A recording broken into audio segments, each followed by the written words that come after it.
የመጨረሻው ጉልበታችሁ እንዳለቀ ተሰምቷችሁ ያውቃል? የህይወት ትግልና ፈተናው ከሚሸከሙት በላይ ሆኖባችኋል?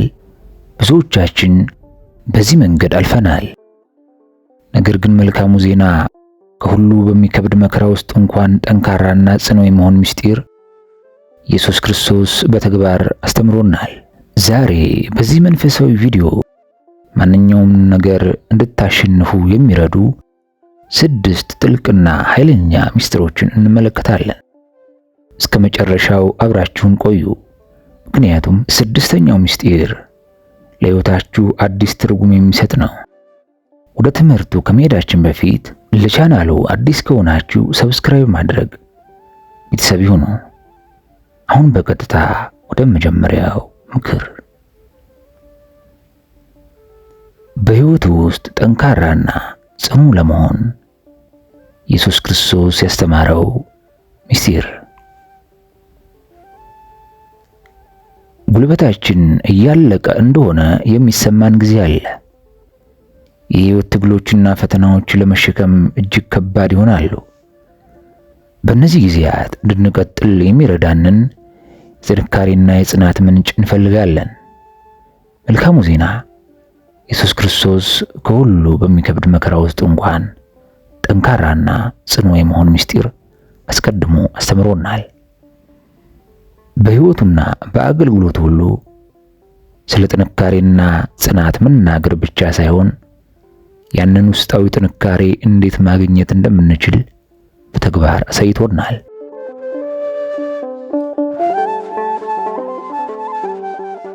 ከተረጋጉ ጊዜያት አንስቶ እስከ ጨለማው ጊዜያት ድረስ እውነተኛው የጥንካሬያችን ምንጭ የት እንዳለ የሚገልጡ ጥልቅ ትምህርቶችን ትቶልናል። ዛሬ ኢየሱስ ክርስቶስ በማንኛውም ሁኔታ ውስጥ ጠንካራና ጽኑ እንድንሆን የተወልንን 6 ኃይለኛ ምስጢሮችን እንመለከታለን። እያንዳንዳቸው ምስጢሮች በራሱ ተሞክሮችና ትምህርቶች ላይ የተመሰረቱ ሲሆኑ በእምነት በመታመንና ለእግዚአብሔር በመታዘዝ እንዴት ማሸነፍ እንደሚቻል መንገዱን ያሳዩናል። የመጀመሪያው ምስጢር በማንኛውም ጊዜ በእግዚአብሔር መታመን ነው። በማንኛውም ጊዜ በእግዚአብሔር መታመን። ኢየሱስ ከአገልግሎቱ መጀመሪያ አንስቶ እውነተኛ ጥንካሬ የሚመጣው ሙሉ በሙሉ በእግዚአብሔር በመታመን እንደሆነ በተለይም በጣም አስቸጋሪ በሆኑ ሁኔታዎች ውስጥ አሳይቶናል። ይህንን የሚያብራራ አንድ ምሳሌ መንፈስ ወደ ምድረ በዳ በዲያብሎስ ሊፈተን የወሰደው ጊዜ ነው። በማቴዎስ ወንጌል ምዕራፍ 1 ቁጥር 1 እስከ 11 እንደምናየው ለ40 ቀናትና ለ40 ሌሊት ከጦመ በኋላ ኢየሱስ ተራበ። ይህ ማንኛውም ሰው ሊያጋጥመው የሚችል ነገር ነው። በዚህ የድካም ቅጽበት ዲያብሎስ የሰውን ድካም ተጠቅሞ ኢየሱስን ለማሳት ድንጋዮቹን ወደ ዳቦ እንዲቀይር ጠየቀው። ነገር ግን የኢየሱስ መልስ ግልጽና ቀጥተኛ ነበር። ሰው ከእግዚአብሔር አፍ በሚወጣ ቃል ሁሉ እንጂ በእንጀራ ብቻ አይኖርም ተብሎ ተጽፏል። ማቴዎስ ወንጌል ምዕራፍ 4 ከቁጥር 4። ይህ መልስ የንድፈ ሐሳብ ትምህርት ብቻ አልነበረም። በእግዚአብሔር ላይ መታመን ከማንኛውም አካላዊ ወይም ቁሳዊ ፍላጎት መብለጥ እንደሌለበት የሚያሳይ በተግባር የተደገፈ ማረጋገጫ ነበር። መሰረታዊ ፍላጎት በሆነው በረሃብ ፊት እንኳ ኢየሱስ እምነቱን በሚታየው ነገር ላይ ሳይሆን በእግዚአብሔር ቃል ላይ አደረገ። ይህ የሚያስተምረን እጅግ በጣም በተሰባበርንባቸው ጊዜያት ያን ጊዜ ነው እግዚአብሔርን አብልጠን ማመን ያለብን። መውጫ የሌለ ሲመስል መፍትሄው ከምናየው ወይም ከምንቆጣጠረው በላይ ሲሆን በእግዚአብሔር መታመን ያጠነክረናል። ይህ መርህ በሌሎች የኢየሱስ ሕይወት አጋጣሚዎችም ይሰራ ነበር።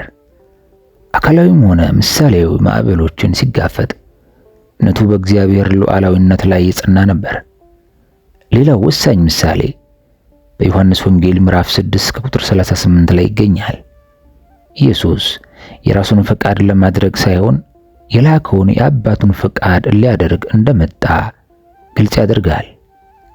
ይህ የሚያሳየን በእግዚአብሔር ከመታመን በተጨማሪ የራሳችንን ፍላጎት አሳልፎ መስጠትም ቢሆን እንኳ በእርሱ ፈቃድ መኖር አስፈላጊ መሆኑን ነው። አሁን በምድረ በዳ ሳለ ዲያብሎስ ኢየሱስን ወደ መቅደስ ጫፍ ወሰደና መላእክት ያድኑሃል ብሎ ራሱን ወደ ታች እንዲወረውር እንደገና ፈተነው። አሁንም ጌታ አምላክን አትፈታተነው ተብሎ ተጽፏል አለው። ማቴዎስ ወንጌል ምዕራፍ 4 ከቁጥር 7። ይህ የሚያሳየን በእግዚአብሔር መታመን ጥንካሬንና ጽናትን ለማዳበር ከሚረዱ በጣም አስፈላጊ ምሰሶዎች አንዱ ነው። አንዳንድ ጊዜ ሁኔታዎችን መቆጣጠር፣ ሁሉንም ነገር በራሳችን ጉልበት መፍታት እንፈልጋለን። ነገር ግን ኢየሱስ ያስተማረን መንገድ ይህ አይደለም።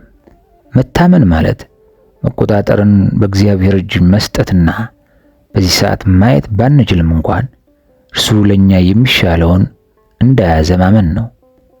መከራ ሲገጥመን ፈጣን መፍትሄዎችን የመፈለግ ወይም በራሳችን ጥበብ የመደገፍ ፈተና ሁልጊዜ አለ። ነገር ግን ኢየሱስ እንዳስተማረን በምድረ በዳ እንዳስተማረን እውነተኛው ጥንካሬ ያለው ጌታን በመጠበቅ ውስጥ ነው። ኢሳይያስ 40 ቁጥር 31 እንዲህ ሲል እናስተውላለን። እግዚአብሔርን በመታመን የሚጠባበቁ ግን ኃይላቸውን ያድሳሉ ይላል። እንደ ንስር በክንፍ ይወጣሉ፣ ይሮጣሉ፣ አይታክቱም፣ ይሄዳሉ፣ አይደክሙም።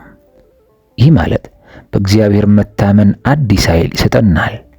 ይህም በእኛ ሳይሆን ከእርሱ የሚመጣ ኃይል ነው። በመጽሐፍ ቅዱስ ውስጥ በታላቅ ችግር ውስጥ ሆነው በእግዚአብሔር የታመኑና በዚህም ምክንያት መከራን ለመጋፈጥ የጠነከሩ ሰዎችን ምሳሌዎች እናያለን።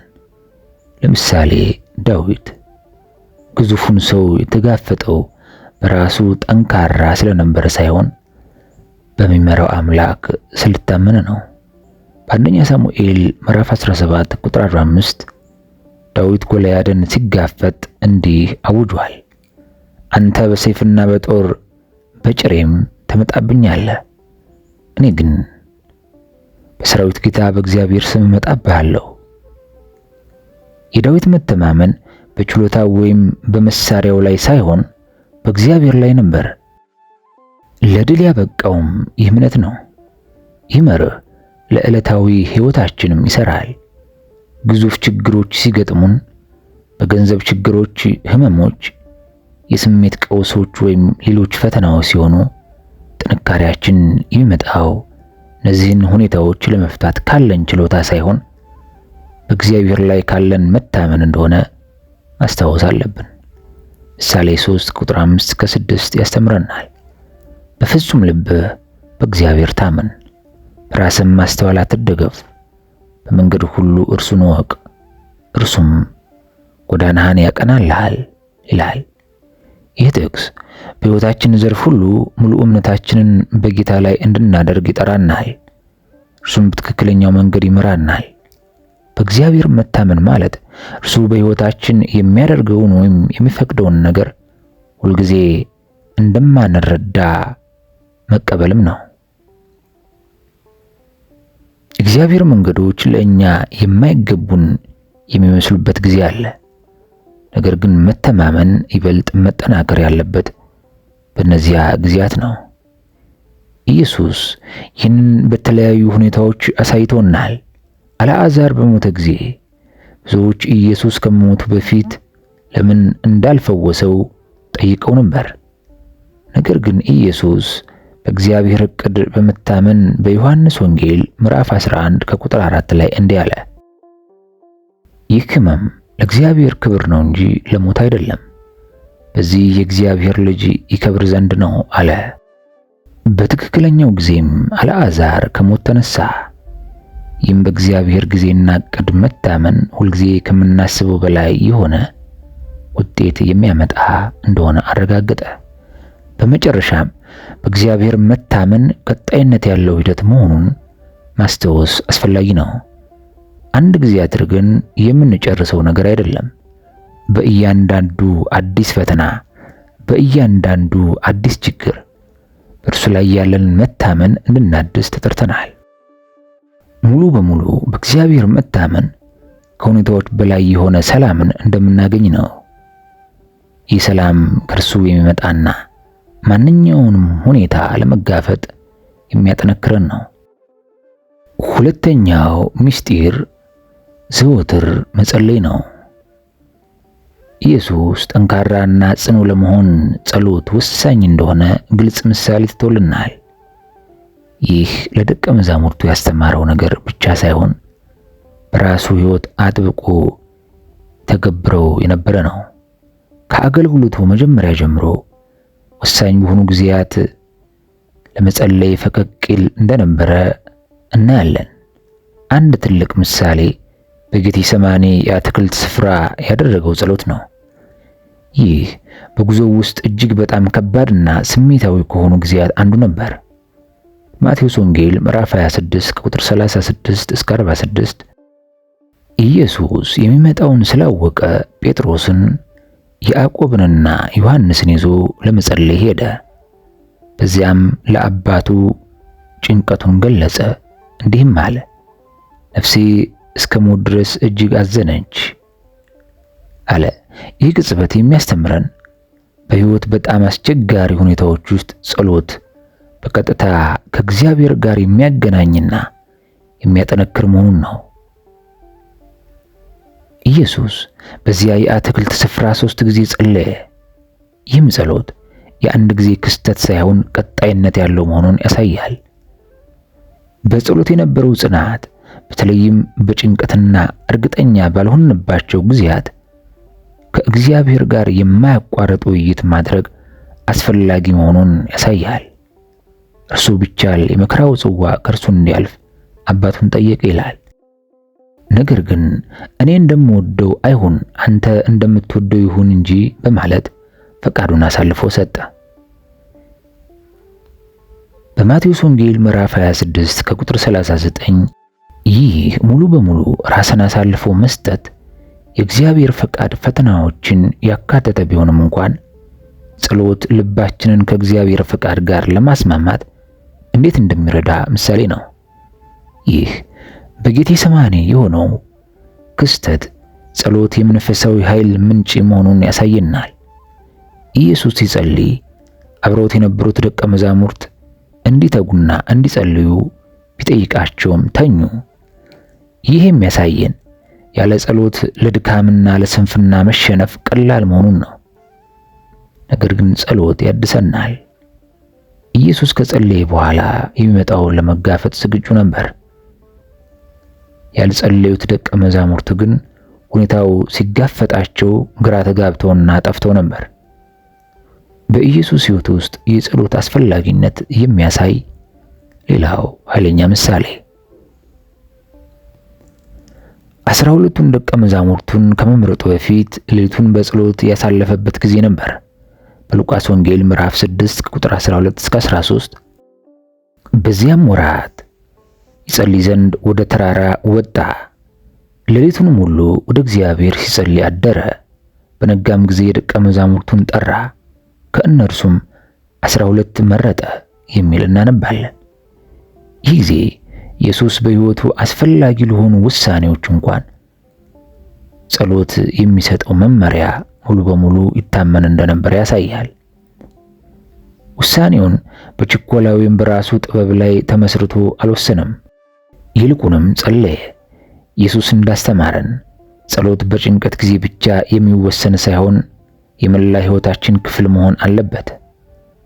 ሐዋርያው ጳውሎስ ይህንን በአንደኛ ተሰሎንቄ ምዕራፍ 5 ቁጥር 17 ላይ ሳታቋርጡ ጸልዩ በማለት ይመክረናል። ይህ ማለት ሕይወታችን በጸሎት መንፈስ የተሞላ ከእግዚአብሔር ጋር የሚደረግ ቀጣይነት ያለው ውይይት መሆን አለበት ማለት ነው። ለመጸለይ ሁልጊዜ የተለየ ቦታ ወይም ልዩ አቋም መያዝ አስፈላጊ አይደለም። እየሄድን እየሰራንና የዕለት ተዕለት ፈተናዎቻችንን እየተጋፈጥን እንኳን መጸለይ እንችላለን። ጸሎት ከእግዚአብሔር ጋር እንድትገናኘን ያደርገናል። ይህ ግንኙነት ደግሞ ያጠነክረናል። እንዲሁም ፈተናዎችን ለመጋፈጥ የሚያስፈልግን ጽናት ይሰጠናል። በሌላ የኢየሱስ ሕይወት ክፍል እንዴት በተደጋጋሚ ወደ ብቸኛ ስፍራ ለመጸለይ ፈቀቅ ይል እንደነበረ እናያለን። በሉቃስ ወንጌል 5 ቁጥር 16 እርሱ ግን ወደ ምድረ በዳ ፈቀቅ ብሎ ይጸልይ ነበር በማለት ይመዘግባል። ይህ ጸሎት የግል መታደስና መጠናከር ጊዜም መሆኑን ያሳያል። ኢየሱስ በከፍተኛ ተልእኮ መካከል በሕዝብ ተከቦና ብዙ ሰዎች የእርሱን እርዳታ በሚፈልጉበት ጊዜ እንኳን ሁልጊዜ ፈቀቅ ብሎ ለመጸለይ ጊዜ ያገኝ ነበር። ይህ የሚያስተምረን በኃላፊነቶችና በዕለታዊ እንቅስቃሴዎች መካከል ለመጸለይ፣ ለማሰላሰልና የእግዚአብሔርን ድምፅ ለመስማት ጸጥታ ያለበት ጊዜ መመደብ አስፈላጊ መሆኑን ነው። ጸሎት ማጠናከር ብቻ ሳይሆን ግልጽነትንና ማስተዋልንም ይሰጠናል። ደቀ መዛሙርቱን በመምረጥ ምሳሌ እንድትመለከት ነው። ኢየሱስ አስፈላጊ ውሳኔዎችን ከማድረጉ በፊት በመጸለይ ይህንን አሳይቷል። ይህም ያስተምረን እርግጠኛ ያልሆንባቸው ጊዜያት ሲገጥሙን የትኛው የተሻለ እንደሆነ ለመለየት በራሳችን ችሎታ ከመተማመን ይልቅ በጸሎት የእግዚአብሔርን መሪነት መፈለግ አለብን ለማለት ነው። ኢየሱስ ክርስቶስ በመዋዕለ ሥጋዌው በዚህ ምድር ላይ ሲመላለስ ለእኛ ሊያስተምረን ነውና እያንዳንዱ የሚያደርገው ነገር አምላክነቱን የሚነፍግ ወይም የሚቀንስ ሆኖ ሳይሆን ከእርሱ አብነት እንድንማር ነውና ሁልጊዜ ኢየሱስ ክርስቶስ በምድር ላይ ሲያደርጋቸው የነበሩትን ነገሮች በሙሉ በሕይወታችን አድርገን ወደ መንግስቱ፣ ወደ ሰማያዊው እውነተኛ መንገድ እንገባ ዘንድ ልቦናችንን እናቀና ዘንድ ይገባል። ጸሎት መንፈሳዊ አይኖቻችንን ይከፍታል፣ እንዲሁም ከአሁኑ ሁኔታዎች ባሻገር እንድናይ ያስችለናል።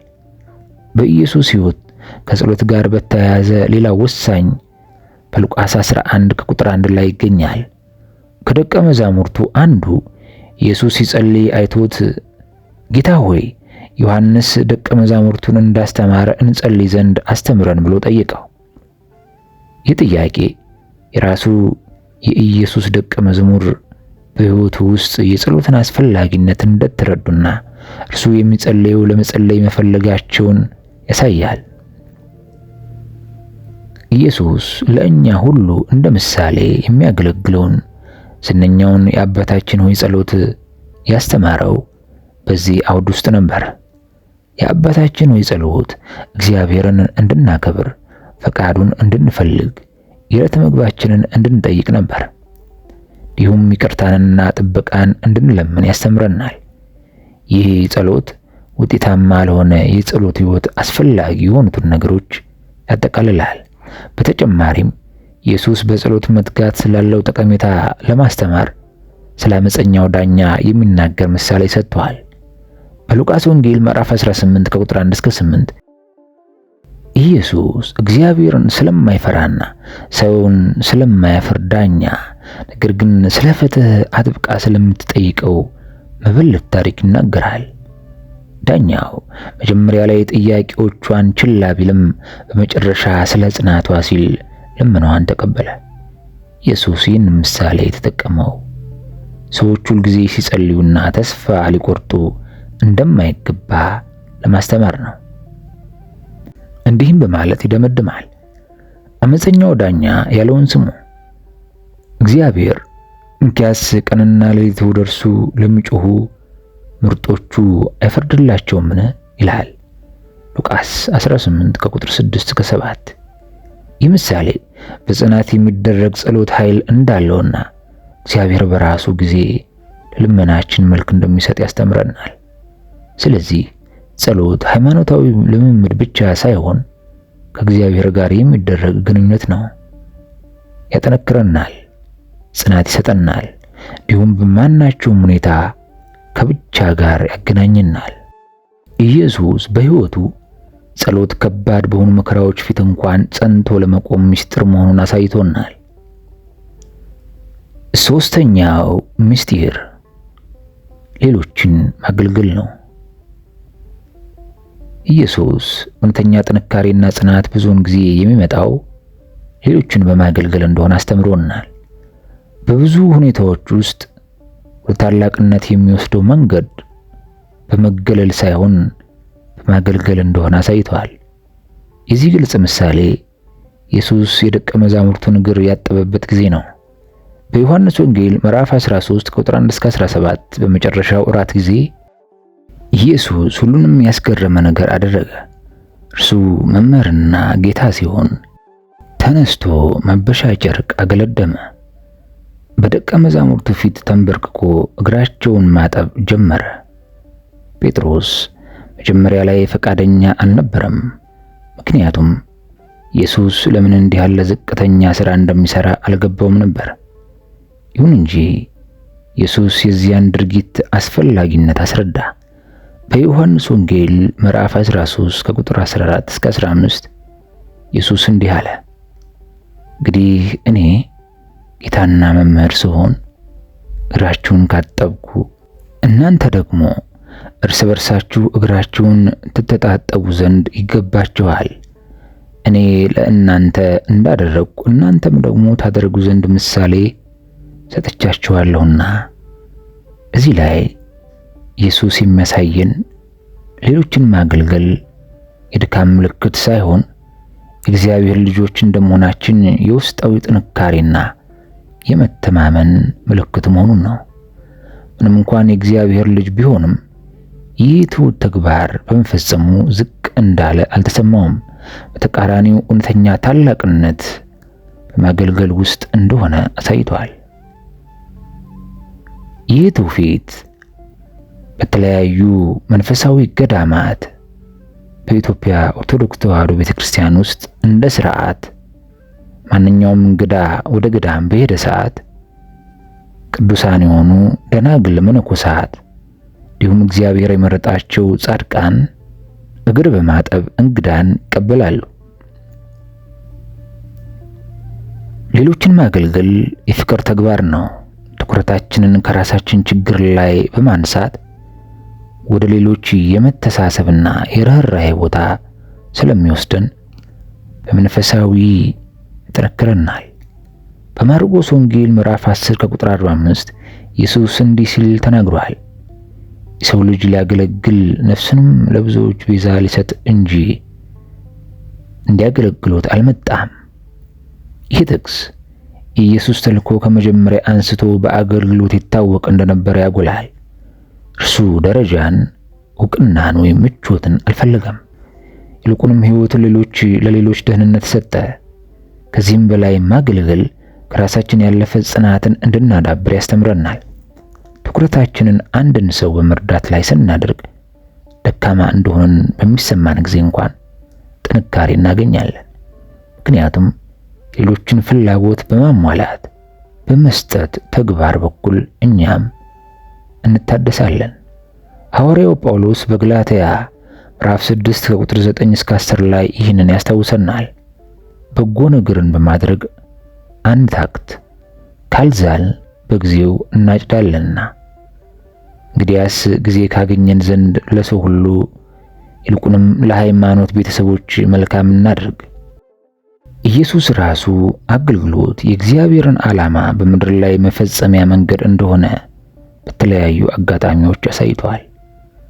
በማቴዎስ ወንጌል ምዕራፍ 14 ቁጥር 13 እስከ 21 እንደተተረከው 5000 ሕዝብን በ5 እንጀራና በ2 ዓሣ ሲመግብ ተአምር መስራቱ ብቻ ሳይሆን ግብአቶች የተወሰኑ በሚመስሉበት ጊዜ እንኳን ሌሎች ፍላጎቶችን የማገልገል ኃይል አስተምሮናል። ኢየሱስ ሕዝቡን ሊያሰናብት ይችል ነበር፣ ነገር ግን ማገልገልን መረጠ። እዚያ ለነበሩት ሁሉ ለመመገብ የሚያስፈልገውን እግዚአብሔር እንደሚያቀርብ ታምነዋል። ሌላው አስፈላጊ ነጥብ ሌሎችን ማገልገል ትህትናን እንድናዳብር ይረዳናል። በፊልጵስዩስ 2 ከቁጥር 3 እስከ 4 ጳውሎስ እንዲህ ሲል ያሳየናል። ለወገኔ ይጠቅማል በማለት ወይም በከንቱ ውዳሴ ምክንያት አንድ እንኳን አታድርጉ፣ ነገር ግን እያንዳንዱ ባልንጀራውን ከራሱ ይልቅ እንዲሻል በትህትና ይቁጠር። ያንዳንዱ ለራሱ የሚጠቅመውን አይመልከት፣ ለባልንጀራው ደግሞ እንጂ። በማገልገል ከራሳችን ይልቅ የሌሎችን ፍላጎት ማስቀደም እንማራለን። ይህም በስሜታዊና በመንፈሳዊ ያጠነክረናል። ምክንያቱም ሕይወታችን የክርስቶስ ፍቅር በተግባራዊ መንገድ ማንጸባረቅ ይጀምራል። ኢየሱስ አገልግሎት ምንም አይነት ክፍያ ሳይጠበቅ መደረግ እንዳለበት ምሳሌ ትቶልናል። በሉቃስ ወንጌል ምዕራፍ 6 ቁጥር 35 ጠላቶቻችንን እንድንወድና ምንም ተስፋ ሳናደርግ መልካም እንድናደርግ ያስተምረናል። ይህ የጽናት ንጹሕ አምሳያ ነው። ምንም ዕውቅና ወይም የቅርብ ጊዜ ሽልማት ባይኖርም መልካም ማድረግን መቀጠል፣ ይህ አመለካከት በውስጣችን ያጠነክረናል። ምክንያቱም ከሌሎች ሰዎች ይሁንታና ማረጋገጫ የመፈለግ ፍላጎት ነፃ ያወጣናል። ትኩረታችንን እግዚአብሔርን በማስደሰት ላይ ብቻ እንድናደርግ ይረዳናል። አገልግሎት የሕይወት መከራዎችን በታላቅ ድፍረት ለመጋፈጥ ያዘጋጀናል። ራሳችንን ለሌሎች አገልግሎት ለማዋል ስንለማመድ ራስን የመስጠት ተግባርን እንለማመዳለን። በማቴዎስ ወንጌል ምዕራፍ 25 ቁጥር 25 እስከ 40 ኢየሱስ የተራበን ማብላት፣ የተጠማን በማጠጣት፣ እንግዳን በመቀበልና የተቸገረን በማልበስ በእውነቱ ክርስቶስን ራሱን እያገለገልን እንደሆነ ያስተምረናል።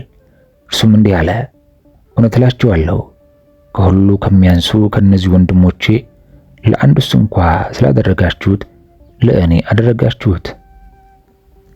ይህም ያሳየን ሌሎችን ማገልገል ከኢየሱስ ጋር በጥልቅ የምንገናኝበት መንፈሳችንንና እምነታችንን የምናጠነክርበትን መንገድ መሆኑን ነው። ኢየሱስ ደቀ መዛሙርቱን ሲጠራ ወደ አገልግሎት ሕይወት ጋብዟቸዋል።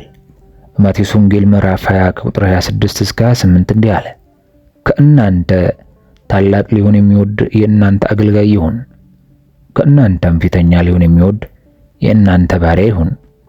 እንዲሁም የሰው ልጅ ሊያገለግል ነፍሱንም ለብዙዎች ቤዛ ሊሰጥ እንጂ እንዲያገለግሉት አልመጣም።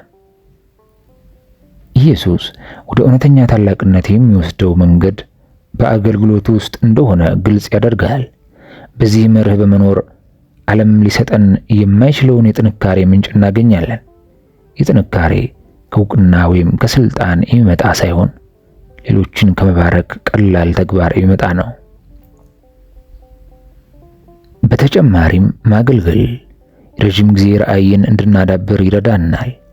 ጊዜያችንንና ጉልበታችንን ሌሎችን ለመርዳት ስናውል ወዲያውኑ ፍሬውን ላናይ የምንችልበት ዘር እየዘራን ነው። ነገር ግን ኢየሱስ ቅን የሆነ አገልግሎት ሁልጊዜ በእግዚአብሔር ዘንድ ዋጋ እንዳለው ያስታውሰናል። በዕብራውያን 6 ቁጥር 10 ላይ እንዲህ ተብሎ ተጽፏል፣ እግዚአብሔር ቅዱሳንን ስላገለገላችሁ እስካሁንም ስለምታገለግሏቸው ያደረጋችሁትን ሥራ ለስሙም ያሳያችሁትን ፍቅር ይረሳ ዘንድ አመፀኛ አይደለምና ይህ የአገልግሎት ጥረታችን ከንቱ እንዳልሆነና እግዚአብሔር በራሱ ጊዜ ዋጋውን እንደሚያመጣ ዋስትና ይሰጠናል። ስለዚህ ሌሎችን ማገልገል በሕይወት ውስጥ ጠንካራና ጽኑ ለመሆን ከሚረዱ በጣም ኃይለኛ መንገዶች አንዱ ነው። ይህ እኛን ራሳችንን ከመጠበቅ አቋም ወደ ውጭ ያወጣናል። ልክ ኢየሱስ እንዳደረገው ራስ ወዳድነት የሌለበት ሕይወት እንድንኖር ያስተምረናል። በአገልግሎት በኩል ዓላማን፣ መንፈሳዊ እድገትና የሚመጡብንን ፈተናዎች የመጋፈጥ ጥንካሬ እናገኛለን። አራተኛው ምስጢር በችግር ጊዜ እምነት መኖር ነው። በችግር ጊዜ እምነት መኖር።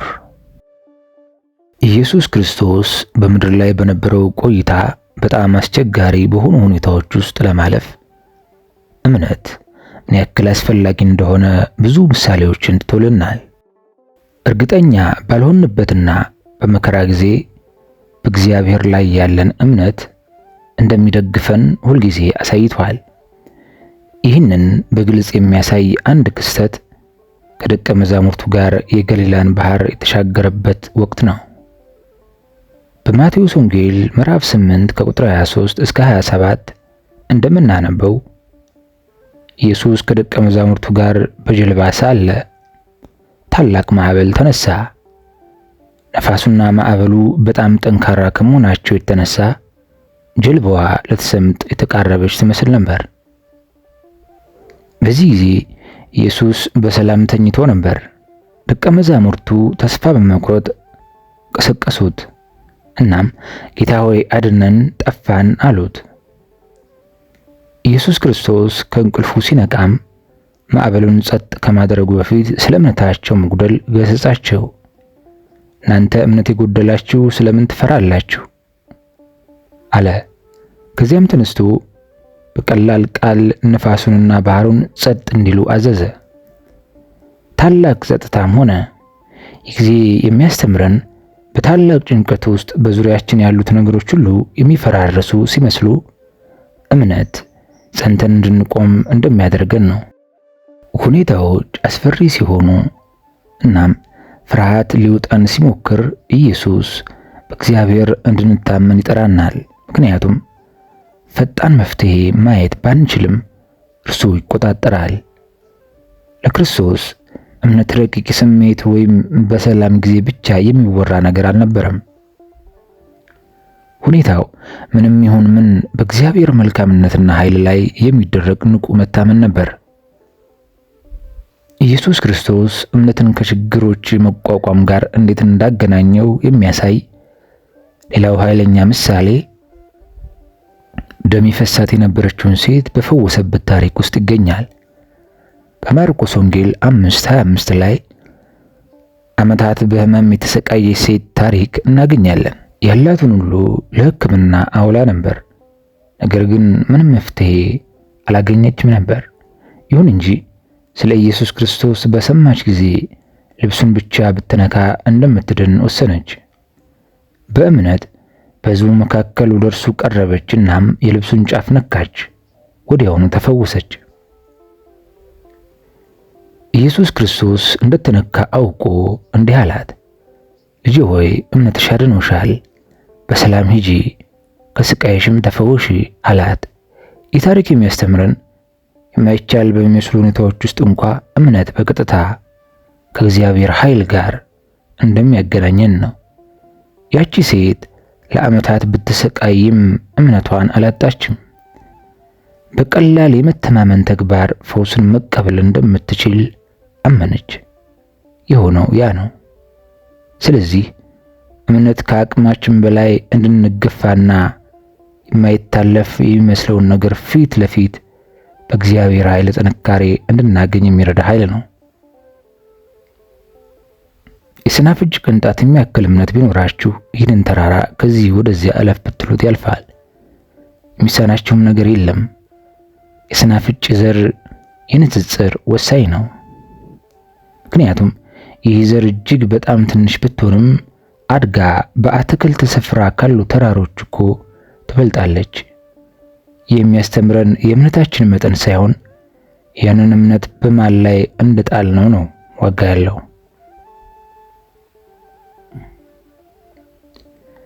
በጣም ትንሽ የምትባል እምነት እንኳን በእግዚአብሔር ላይ ስትሆን ተራሮችን ማንቀጥቀጥ ትችላለች። ስለዚህ ችግሮች ሲገጥሙን እምነታችን ደካማ ቢመስልም እግዚአብሔር ለመስራት ኃይል እንደሆነ ማስታወስ አለብን። ይህም ወደፊት ለመራመድ ጥንካሬ ይሰጠናል። ከምን በላይ በችግር ጊዜ እምነት መኖር ፈተናዎችን ለማሸነፍ ብቻ ሳይሆን በማዕበል ውስጥ ሰላምን ይሰጠናል። በዮሐንስ ወንጌል ምዕራፍ 14 ከቁጥር 27 ኢየሱስ ለደቀ መዛሙርቱ እንዲህ አለ፣ ሰላምን እተውላችኋለሁ፣ ሰላሜን እሰጣችኋለሁ። እኔ የምሰጣችሁ ዓለም እንደሚሰጥ አይደለም። ልባችሁ አይታወክ፣ አይፍራ። ኢየሱስ ክርስቶስ የሚሰጠው ሰላም በውጫዊ ሁኔታዎች ላይ የተመሰረተ ሳይሆን በእግዚአብሔር በመታመን የሚመጣ ነው። አምስተኛው ምስጢር በሙሉ ልብ ይቅር ማለት ነው። ኢየሱስ ይቅርታ ከታላላቅ የመንፈሳዊ ጥንካሬ እና የጽናት መግለጫዎች አንዱ መሆኑን በቃሉና በተግባሩ አስተምሮናል። ይቅር ማለት ቀላል ነገር አይደለም። በተለይም በጥልቅ በተጎዳን ጊዜ። ይሁን እንጂ ኢየሱስ ከእግዚአብሔርና ከሰዎች ጋር በሰላምና በስምምነት ለመኖር ይቅርታ አስፈላጊ መሆኑን በራሱ ሕይወት አሳይቶናል። በጣም ኃይለኛ ከሆኑት የይቅርታ ምሳሌዎች አንዱ መስቀል ላይ ሳለ ለሰቀሉት ሰዎች የጸለየበት ጊዜ ነው። በሉቃስ ወንጌል ምዕራፍ 23 ከቁጥር 34 እንዲህ አለ፣ አባት ሆይ የሚያደርጉትን አያውቁምና ይቅር በላቸው አለ። በከባድ ሕመምና ኢፍትሐዊ መካከል እንኳን ኢየሱስ ክርስቶስ ይቅር ማለትን መረጠ። ይህ ድርጊት የሚያስተምረን ይቅርታ በሁኔታዎች ወይም በበደሉ ክብደት ላይ የሚወሰን ሳይሆን እግዚአብሔር ለኛ የሚሰጠውን ጸጋ ነጸብራቅ መሆኑን ነው። በጥልቅ የጎዳንን ሰው ይቅር ማለት ጥንካሬንና ከሁሉም በላይ በእግዚአብሔር መታመንን ይጠይቃል። ኢየሱስ ይቅር ማለት የድካም ምልክት ሳይሆን የመንፈሳዊ ኃይል ምልክት መሆኑን አሳይቶናል። ይቅር ለማለት ስንመርጥ ለእግዚአብሔር ፍትሕ እንደምንታመንና በቀል እንደማንፈልግ ወይም ቅሬታ እንደማንይዝ እየነገርነው ነው። በማቴዎስ ወንጌል ምዕራፍ 6 ከቁጥር 14 እስከ 15 ኢየሱስ ያስተምራል። ለሰዎች ኃጢአታቸውን ይቅር ብትሉ የሰማያዊ አባታችሁ እናንተ ደግሞ ይቅር ይላችኋል። ለሰዎች ግን ኃጢአታቸውን ይቅር ባትሉ አባታችሁም ኃጢአታችሁን ይቅር አይላችሁም። ይህ ጥቅስ ይቅርታ የሁለትዮሽ መንገድ መሆኑን ያሳየናል። ይቅር ስንል እኛም ይቅር እንባላለን። በተጨማሪም ይቅርታ ነፃ ያወጣል። ስድስተኛውና የመጨረሻው ምስጢር የእግዚአብሔርን ፈቃድ መቀበል ነው። ኢየሱስ ክርስቶስ በአገልግሎቱ ዘመን ሁሉ እውነተኛ መንፈሳዊ ጥንካሬና ጽናት የሚመጣው ለእግዚአብሔር ፈቃድ ሙሉ በሙሉ እጅ ከመስጠት እንደሆነ አሳይተዋል። የአብን ፈቃድ የማድረግን አስፈላጊነት መስበክ ብቻ ሳይሆን ያንን ፈቃድ በእያንዳንዱ ውሳኔና ተግባር ኖሮታል። ያ ፈቃድ ሕመምን፣ መከራን ወይም ለመሸከም የማይቻል የሚመስሉ ፈተናዎችን ያካተተ ቢሆንም እንኳን ከሁሉ በጣም ጥልቅ ከሆኑት ጊዜያት አንዱ ኢየሱስ ክርስቶስ የእግዚአብሔርን ፈቃድ መቀበልን የሚያስተምረን በጌቴሰማኒ የአትክልት ስፍራ ነው። በሉቃስ ወንጌል 22 ከቁጥር 42 ከመያዙና ከመሰቀሉ ጥቂት ቀደም ብሎ ኢየሱስ እንዲህ ሲል ጸለየ፣ አባቴ ሆይ ብትፈቅድ ይህንን ጽዋ ከኔ ውሰድ፣ ነገር ግን የኔ ፈቃድ አይሁን ያንተ እንጂ አለ። ይህ የክርስቶስ ጸሎት መከራን ለማስወገድ ባለው ሰብአዊ ፍላጎትና ለእግዚአብሔር ፈቃድ በመታዘዝ መካከል ያለውን ውጥረት ያሳያል። ከፊቱ ያለው መንገድ አስቸጋሪና ሕመም የተሞላበት መሆኑን ችላ አላለም። ነገር ግን ያም ሆኖ አብ ያቀደውን ለመቀበል መረጠ።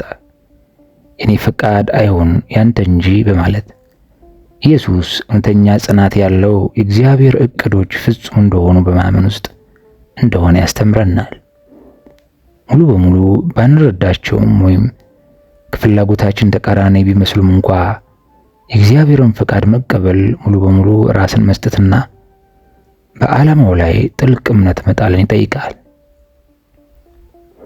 የእግዚአብሔርን ፈቃድ መቀበል እንዴት እንደሚያጠነክረን የሚያሳይ ሌላው ምሳሌ በአብርሃም ታሪክ ውስጥ ይገኛል። በዘፍጥረት 22 ከቁጥር 1 እስከ 19 እግዚአብሔር አብርሃምን የማይገባ የሚመስል ነገር እንዲያደርግ ጠየቀው። ልጁን ይስሐቅን መስዋዕት አድርጎ እንዲያቀርብ አብርሃም የእግዚአብሔርን ትእዛዝ አልጠየቀም ወይም አልተቃወመም። ምንም እንኳን እንዲህ ያለ ሕመም ያለበት ተግባር ቢሆንም በወቅቱ ማየት ወይም መረዳት ባይችልም እግዚአብሔር እቅድ እንዳለው በማመን ታዘዘ። በመጨረሻው ሰዓት እግዚአብሔር ጣልቃ ገባና ለመስዋዕቱ የሚሆን በግ አዘጋጀ። በዚህም የአብርሃም እምነት እና ታዛዥነት ከንቱ እንዳልነበር አሳየው። ይህ ታሪክ የሚያስተምረን ከባድ ቢመስልም እግዚአብሔርን ፈቃድ መቀበል በሕይወታችን ውስጥ የእርሱን የአቅርቦትና ጥበቃ ለማየት እንደምንበቃ ነው። እግዚአብሔርን ፈቃድ መቀበል የራሳችንን እቅዶችና ተስፋዎች መልቀቅንም ይጨምራል። ምሳሌ 16:9 ላይ የሰው ልብ መንገዱን ያዘጋጃል፣ እግዚአብሔር ግን አካሄዱን ያቀናለታል የሚል እናነባለን። ይህም ያስታውሰን ምንም ያክል ብናቅድና ሁኔታዎችን ለመቆጣጠር ብንሞክር እርምጃዎቻችን የሚመራን እግዚአብሔር ነው። አንዳንድ ጊዜ እቅዶቻችን ይስተጓጎላሉ፣ ፍላጎቶቻችን አይፈጸሙም፣ ነገሮችም እንዳሰብነው አይሆኑም። በእነዚህ ሁኔታዎች ውስጥ ኢየሱስ ክርስቶስ የእግዚአብሔር መንገዶችና እቅዶች ከኛ የላቀና ጠቢብ እንደሆነ እንድንታመን ያስተምረናል። ኪሳራ ወይም ጊዜያዊ ውድቀት የሚመስለው ነገር ብዙውን ጊዜ እግዚአብሔር ለኛ ካለው ትልቅና የበለጠ ፍጹም እቅድ አካል ነው። እንዲሁም ወደ እግዚአብሔር ለመቅረብ ይረዳችሁ ዘንድ ላይክ ማድረግና ይህን ቪዲዮ እነዚህ ማበረታቻ ቃላት የሚያስፈልጋቸው ሰዎች ማጋራትን አይርሱ። በጋራ ክርስቶስን ብርሃን ማሰራጨትና አንዱ ሌላውን በእምነት ማጠናከር እንችላለን። እግዚአብሔር ሕይወታችሁን ይባርክ። ማንኛውንም ሁኔታ ለመጋፈጥ የሚያስፈልገውን ጥንካሬ ይስጣችሁ። በሚቀጥለው ቪዲዮ እንገናኝ።